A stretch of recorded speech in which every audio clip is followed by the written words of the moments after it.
Hi guys, अस्सलाम वालेकुम and welcome back. Guys, हमने लास्ट वीडियो में पढ़ा था कि ग्लोबल कीवर्ड्स के बारे में और नेस्टेड फंक्शन के बारे में। आज हम पढ़ेंगे रिकर्शन के बारे में और आइटरेटिव अप्रोच के बारे में। तो what is recursive and iterative approach. तो जल्दी से अपने एडिटर को ओपन कर लें आप सब भी। तो मैं अपने एडिटर में आ चुका हूँ। यहाँ पे मैं एक पाइथन फाइल बनाऊँगा जिसका नाम रखूँगा python.u23 python.u30 रखूँगा, ठीक है 30। यहाँ पे मैं अपनी फाइल का नाम मेंशन कर दूँगा ऊपर के मेरी फाइल का नाम क्या है, रिकर्शन। और यहाँ पे लिखूँगा रिकर्सिव एंड आइटरेटिव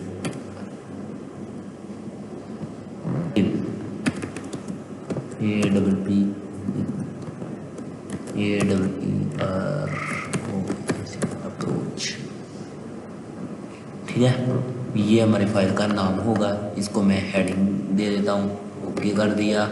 इसके बाद मैं यहाँ पे न्यू बॉक्सेस बना लूँगा। यहाँ पे सबसे पहले नंबर में मैं अपना एक फंक्शन बनाऊँगा। यहाँ पे लिखूँगा डेफ प्रिंट वो वाला प्रिंट नहीं, इसके साथ मैं एक टू लिख दूँगा ताकि ये एक फंक्शन बन जाए, ये प्रिंट ना कर दे हमारे फंक्शन को कहीं गलती से। तो यहाँ पे एस टी आर स्ट्रिंग बन जाती है अगर स्ट्रिंग की शॉर्ट फॉर्म STR होती है, लेकिन इसके साथ मैं 1 लिख दूँगा ताकि ये एक वेरिएबल बन जाए। इसके बाद मैं यहाँ पे इसके बाहर कॉलन लगा दूँगा। इसके बाद इसे करूँगा प्रिंट। यहाँ पे करूँगा प्रिंट, क्या करूँगा, दिस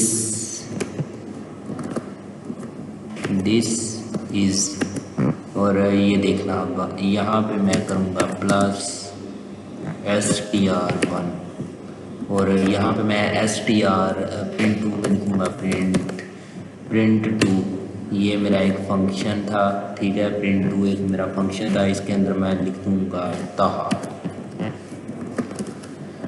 तो आप लोगों को लास्ट वाली मैंने जो वीडियो थी लेक्चर था उसमें भी आप लोगों को ये इस तरह का ये एक फंक्शन बना के दिखाया था, जहाँ पे मैंने ये func1 का नाम रखा था और इसे मैंने n का नाम दिया था, और ये func1 था इस तरह। और यहाँ पे मैंने कुछ अपना स्ट्रिंग बनाई थी, यहाँ पे भी एक स्ट्रिंग बनाई थी, और यहाँ पे फर्स्ट नंबर के ऊपर मैंने n लिखा था और कॉमा लगा के आगे मैंने स्ट्रिंग लिखी थी, आई हैव प्रिंटेड लिखा था इस तरह।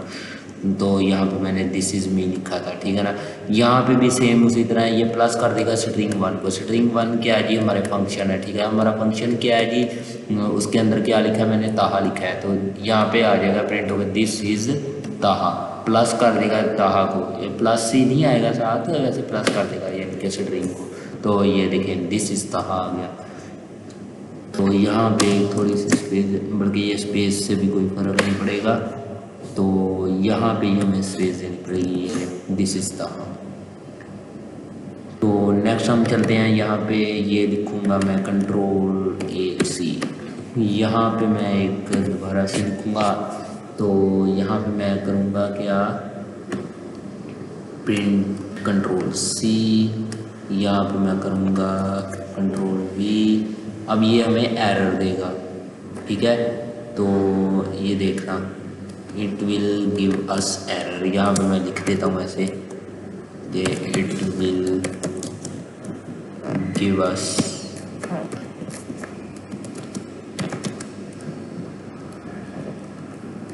एरर। ये देखिए अब ये प्रोग्राम रन हो रहा है, ये स्टार का मतलब रन हो रहा है, और ये देखिए एरर दे गया हमें, ठीक है। तो ये एरर क्यों देगा, क्योंकि ये जो फंक्शन है हमने एक दफ़ा यहाँ पे कॉल कर दिया, लेकिन इसको हमने फंक्शन, ठीक है, अगर प्रिंट 2 ही मैंने लिखा होता है, इसकी जगह मैं ताहा लिख देता तो तब ठीक था। ये प्रिंट इस तरह करके लिख देता, अगर मैं ये इस तरह लिख देता तो ठीक था, लेकिन मैंने इसके अंदर ही, मैंने फंक्शन के अंदर ही फिर से दोबारा ये इसका वेरिएबल स्टोर कर दिया, तो जाहिर है ये तो हमें देगा ही देगा हमें ये एरर। तो आगे चलते हैं हम आगे। यहाँ पे मैं एक थोड़ा सा अब आप लोगों को लिख दूँ, डेफ फंक फैक्टोरियल FACT फैक्टोरियल आप सब लोगों ने पढ़ा होगा कि क्या होता है, factorial N. Factorial of N का मतलब क्या होता है, ये फैक्टोरियल का साइन होता है, आप लोगों को पता भी होगा इसके बारे में। और फैक्टोरियल ऑफ एन क्या होता है, मतलब कि 1 2 3 अप सो ऑन, जितने मर्जी इसके साथ नंबर लगा लो वो होते हैं, और उनके साथ ये फैक्टोरियल लगा लो तो ये फैक्टोरियल एन बन जाता है। ठीक है, तो यहाँ पे क्या है जी, मैं यहाँ पे ट्रिपल इन्वर्टेड कॉमास लगा के यहाँ पे दे देता हूँ param N,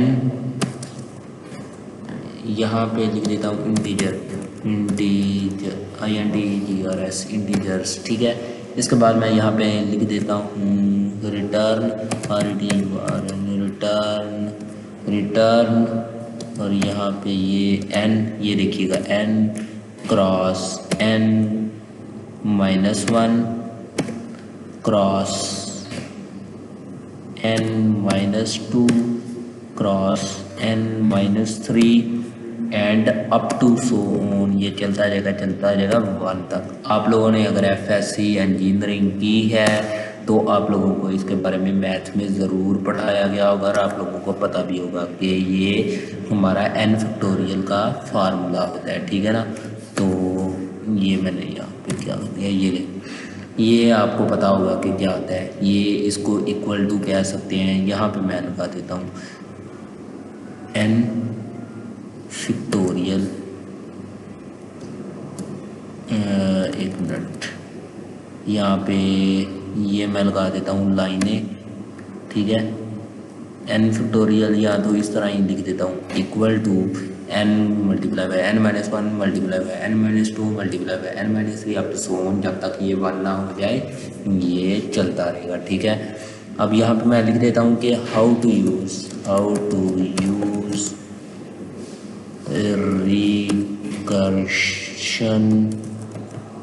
recursion for factorial. ठीक है, ये मैं कमेंट कर देता हूँ यहाँ पे, ये कमेंट कर दिया मैंने। इसके बाद मैं चलता हूँ अभी n फैक्टोरियल के बारे में, आप लोगों को ऊपर मैंने बता दिया है। और n फैक्टोरियल को हम, एक मिनट, ये मैं यहाँ से कॉपी कर लेता हूँ, तो Ctrl+C Ctrl+V, इसके बाद मैं एक मिनट यहाँ पे लिखता हूँ n factorial equal n multiply bye n-1 का फैक्टोरियल। हम इस तरह भी इसे लिख सकते हैं, n-1 का फैक्टोरियल। ये मैंने क्या खोल दिया, हाँ ये फैक्टोरियल। ठीक है, तो यहाँ पे इसे भी मैं कमेंट कर देता हूँ, इसे भी मैंने कमेंट कर दिया, तो इसे भी मैं कमेंट कर दूँ ताकि हमें कोई एरर ना मिले। तो ये मैंने आपको समझाने के लिए सारा कुछ लिखा है इसलिए। ठीक है, तो इसे आप लोग नोट कर लें, ना नोट करें, जिस तरह मर्जी कर लें, ये आप लोगों की मर्जी है। तो इसके बाद हम चलते हैं आगे अपने फंक्शन की तरफ कि फंक्शन किस तरह बनाना है। तो सबसे पहले मैं यहाँ पे लिखूँगा डेफ फैक्टोरियल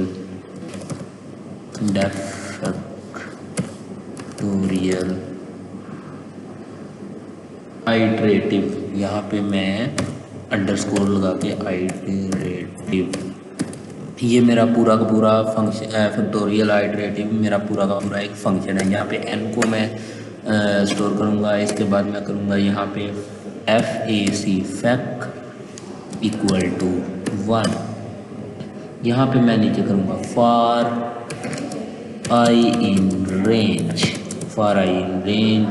इसके बाद मैं करूँगा n, इससे n को जो है ना मैं i से कर दूँगा आइटरेट, और इसको बाद में मैं करूँगा यहाँ पे fact equal to fact multiply by, किससे करूँगा i multiply by plus one से i+1। अब मैं प्रोग्राम को रिटर्न कर दूँगा, किसमें रिटर्न करूँगा, रिटर्न क्या करूँगा फैक। मैं समझाता हूँ आप लोगों को पहले। फिर number equal int of input यहाँ पे मैं लिखूँगा एंटर दी नंबर, ठीक है। यहाँ पे ऐसे लिख दूँगा। तो इसके बाद मैं कर दूँगा प्रिंट फैक्टोरियल आइटरेटिव नंबर, इस तरह। ये मैं सारा का सारा कॉपी कर लूँगा। यहाँ पे कंट्रोल V और ये वाला नंबर यहाँ पे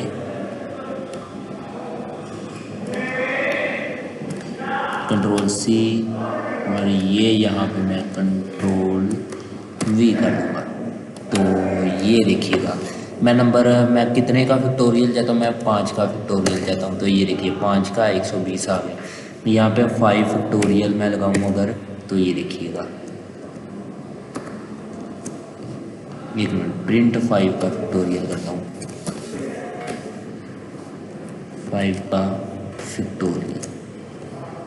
रुकिएगा एक मिनट, 5 इस तरह ये एरर देगा हमें। ये ज़ाहिर है हमारा प्रोग्राम, ये करिएगा इस तरह। फिर ये 5 को मतलब 5 टाइम ही हमने लिखना है ना, फिर ही मतलब 5 और नहीं 5 मल्टीप्लाई बाई 4, ये उल्टी गिनती मतलब शुरू कर देता है उसके बाद, है ना। 5 3 फिर मल्टीप्लाई बाई 2 फिर मल्टीप्लाई बाई 1, हाँ बस ये। तो ये हमारा 120 आ जाता है। 5 फैक्टोरियल इसी तरह होता है ना कि 5 और उसके साथ फैक्टोरियल इक्वल टू इस तरह होता है। अगर मैं यहाँ पे 6 लगा देता तो ये देखिए 6 मल्टीप्लाई बाय 5 और ये आना था, कितना आना था, ये मैं यहाँ से पहले एक बार मूव कर दूँ तो ये आना था 720। अगर मैं यहाँ पे 6 लगाता तो देखना 720 ही आता है ना। तो ये देखिएगा 720 आता है, ठीक है। तो होप्स आपको इसकी समझ आई होगी। कंट्रोल इसे मैं ख़त्म कर देता हूँ यहाँ से। यहाँ पे मैंने समझा दूँगा आप लोगों को, फंक्शन बनाया, उसके अंदर एक फैक्ट वेरिएबल बनाया, उससे मैंने 1 से असाइन किया कि ये 1 से नीचे कोई वैल्यू ना ले, क्योंकि अगर 0 लेते और 0 से मल्टीप्लाई होता कोई भी नंबर तो 0 से कोई भी मल्टीप्लाई करो नंबर तो 0 आती है वैल्यू। फिर मैंने फॉर लूप चलाया, for I in range n, मैंने n को यहाँ पे जो है ना वो i के साथ आइटरेट कर दिया, और फैक वेरिएबल है और फैक वेरिएबल को मल्टीप्लाई कर दिया i के साथ, और i के साथ मल्टीप्लाई किया और +1 यानी कि ये एक एक हिस्सा बढ़ता जाए, इस तरह मैंने असाइन किया। और इसे मैंने रिटर्न कर दिया कि फैक की वैल्यू जो भी आएगी उसे रिटर्न कर दे हमें। और नंबर यहाँ पे मैं यूज़र से लेना चाहता था, इसलिए मैंने यहाँ पे यूज़र के साथ नंबर एक वेरिएबल बनाया और इंटीजर नंबर मांगा यूज़र से, एंटर द नंबर, और प्रिंट कर दिया फंक्शन को। और जो हमने यूज़र से नंबर लेना था उस वेरिएबल को मैंने यहाँ पे रख के मैंने प्रिंट करवा दिया। तो होप सो आपको इसकी समझ आई होगी। ये होता है हमारा आइटरेटिव अप्रोच। यहाँ पर मैं लिख भी दूँ आप लोगों को कि ये है हमारा आइटरेटिव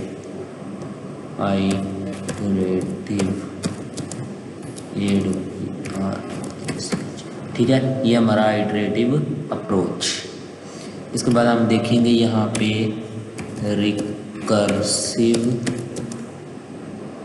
रिकर्शन दिखा है, रिकर्सिव। तो इसको मैं यहाँ पे लिखूँगा, ये मैं यहाँ से कॉपी कर लेता हूँ, कंट्रोल C, ये यहाँ पर कंट्रोल V आ गया। If n equal to 1, if n equal to 1 किया मैंने, यहाँ पे कॉलन लगा के रिटर्न 1 किया, एल्स लगाया मैंने, एल्स, और यहाँ पे मैं कॉलन लगा के फिर से करूँगा return n multiply bye factorial recursive. ये मैं यहाँ से कॉपी कर लूँगा, कंट्रोल C, यहाँ पे पेस्ट कर दिया। तो पेस्ट करने के बाद यहाँ पे n-1 लगा दूँगा, n-1। ये मैं आपको समझाता हूँ कि मैंने सारा कुछ क्या किया है।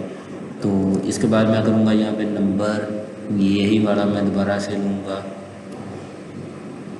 कंट्रोल C, ये लीजिए कंट्रोल वी और फैक्टोरियल यहाँ पे प्रिंट करूँगा मैं। प्रिंट क्या करूँगा,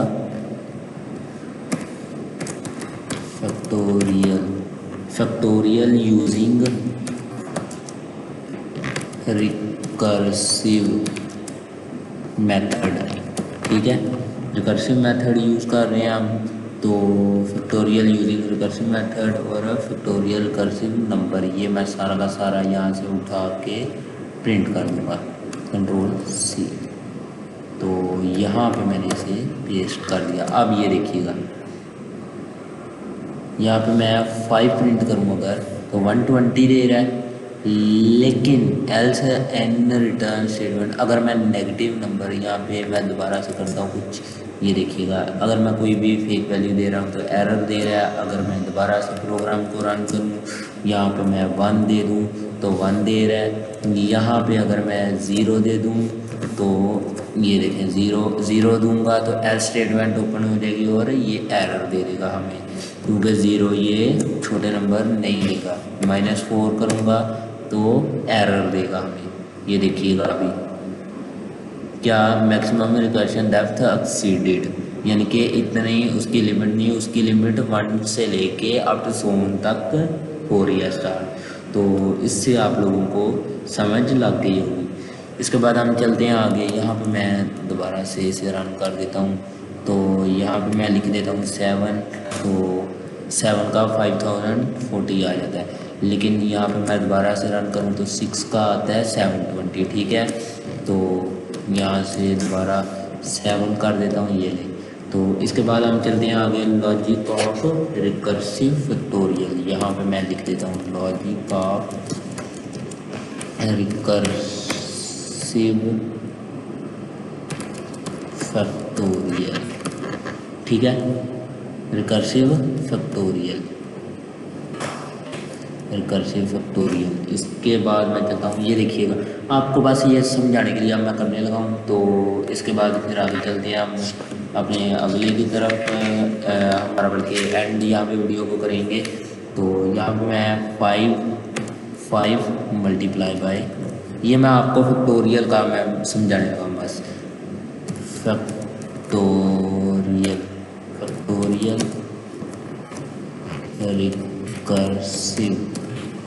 रिकर्सिव यहाँ पे 4 रह गया। ठीक है, ये मैं आपको समझाता हूँ मैं क्या करने लगा हूँ। तो यहाँ से मैं इसे कंट्रोल सी करूँगा, इसको मैं यहाँ पे नीचे 5, ये देखिए कंट्रोल वी किया, यहाँ पे 5 मल्टीप्लाई बाय 4 किया। इसके बाद मैं यहाँ पे थोड़ी सी स्पेस दे देता हूँ ताकि आप लोगों को इजीली इसकी समझ आ जाए। तो यहाँ पे 5 मल्टीप्लाई बाय 4 किया तो यहाँ पे हमारा 3 रह गया। ये मैं किसकी मिसाल दे रहा हूँ आप लोगों को, 5 फैक्टोरियल की, कि 5 फैक्टोरियल का आंसर कैसे आता है। ठीक है ना, मैं आप लोगों को ये बस बता रहा हूँ, वरना मैं यहाँ पे 6 की भी 7 की भी दे सकता हूँ, लेकिन आपको 5 छोटा नंबर थोड़ा सा इजी रह जाएगा। आप कंट्रोल वी किया, यहाँ पे 5 मल्टीप्लाई बाय 4 किया, फिर मल्टीप्लाई बाय 3 किया। इसके बाद मैं यहाँ पे एक हिस्सा कम कर दूँगा, 2 रह गया यहाँ पे। इसके बाद कंट्रोल वी किया तो यहाँ पे 1 रह जाएगा, और यहाँ पे 4 मल्टीप्लाई बाय 3 मल्टीप्लाई बाय 2 और यहाँ पे 1 रह गया। ठीक है, तो ये हमारा सिर्फ यहाँ तक ही चलेगा। इसके बाद हम करते हैं, यहाँ पे देखिएगा ये वाले को कॉपी कर लिया कंट्रोल सी, यहाँ पे कंट्रोल वी, और ये मल्टीप्लाई करके 1 कर दिया, इक्वल टू 120 आ जाएगा इसका आंसर। ठीक है, यहाँ पे आप लोगों को 5 फैक्टोरियल को ये देख लें, इस तरह करके आप देख भी सकते हैं। कंट्रोल सी कंट्रोल वी, इसका आंसर क्या आता है 120। ठीक है, तो उम्मीद है आपको समझ आई होगी इसकी। ये फैक्टोरियल का लॉजिक होता है, 5 को मल्टीप्लाई करें किसके साथ, फैक्टोरियल कर्सिव। पीछे कितने रह जाते हैं, 4। जब 4 को भी हम उठा के इधर ले जाएं, 5 को मल्टीप्लाई करें 4 के साथ, फिर उसके बाद फैक्टोरियल कर्सिव कितने रह जाते हैं पीछे, 3। जब 5 को मल्टीप्लाई करें 4 के साथ और 4 को मल्टीप्लाई करें 3 के साथ, पीछे कर्सिव रह जाते हैं फैक्टोरियल कर्सिव 2। फिर 2 को भी इधर ले जाएं, उनको भी हम मल्टीप्लाई कर दें तो टोटल आंसर आ जाता है 120। इसी तरह हम ये देखें यहाँ पे मैं बढ़ा भी सकता हूँ, इतना कोई मसला नहीं है इसमें। ये देखिए कंट्रोल V, ये हटा देता हूँ यहाँ से, ये वाला कंट्रोल C, कंट्रोल V, यहाँ पे मैं 7 लगा देता हूँ। ये देखना 7, यहाँ पे 7 मल्टीप्लाई बाय 6, ये देखिएगा 6। फिर यहाँ पे आ जाता है, ये देखिएगा 1 मिनट, यहाँ पे आ जाता है फिर 6, यहाँ पे आ जाता है 5, क्योंकि 6 इधर चला गया, पीछे रह गया 5। जब यहाँ पे आ गया फिर ये आ जाएगा जी 7 मल्टीप्लाई बाय 6 मल्टीप्लाई बाय 5। उसके बाद रह जाता है पीछे, यहाँ पे रह जाता है 4 3 2 1। ठीक है, यहाँ पे ये वाले जो है ना 2 से ये वाले, ये मैं कंट्रोल C कर देता हूँ। ये control V, control V, control V,